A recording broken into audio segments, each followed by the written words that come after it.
மகாராஷ்டிரா மாநிலம் கோரேகான் பகுதியில் chicken shawarma சாப்பிட்ட 12 பேர் மருத்துவமனையில் அனுமதிக்கப்பட்டுள்ளனர்.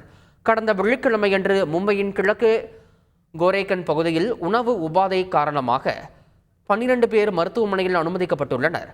அவர்களிடம் விசாரித்ததில் கோரேகன் சந்தோஷ் நகர் பகுதியில் உள்ள சேட்டலைட் டவரில் சிக்கன் ஷவர்மா சாப்பிட்டதாக தெரிவித்துள்ளனர். பின்னர் பாதிக்கப்பட்ட 12 பேரில் 9 பேர் உடல்நலம் சரியாகி வீடு திரும்பிய நிலையில் பாதிக்கப்பட்ட அனைவரும் ஷவர்மா சாப்பிட்டு பாதிக்கப்பட்டனரா அல்லது வேறு ஏதேனும் காரணமா என போலீசார் விசாரித்து வருகின்றனர். உத்தரப்பிரதேச மாநிலம் காஜியாபாத்தில் ஒரு சிறுமியின் கையை வளர்ப்பு நாயை கடித்து இழுத்த சிசிடிவி காட்சி வெளியாகியுள்ளது. நாயின் உரிமையாளரால் செல்லப்பிராணியை கட்டுப்படுத்த முடியாத நிலையில் திடீரென சிறுமியை தாக்கி கடித்து இழுத்துள்ளது.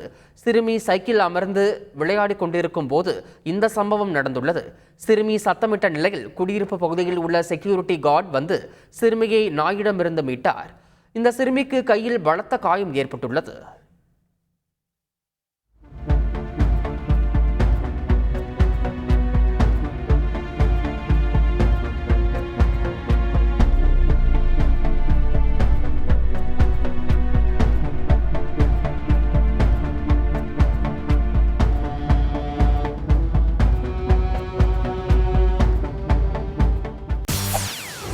செய்திகளை உடனுக்குடன் தெரிந்து கொள்ள உடனே சப்ஸ்கிரைப் பண்ணுங்க.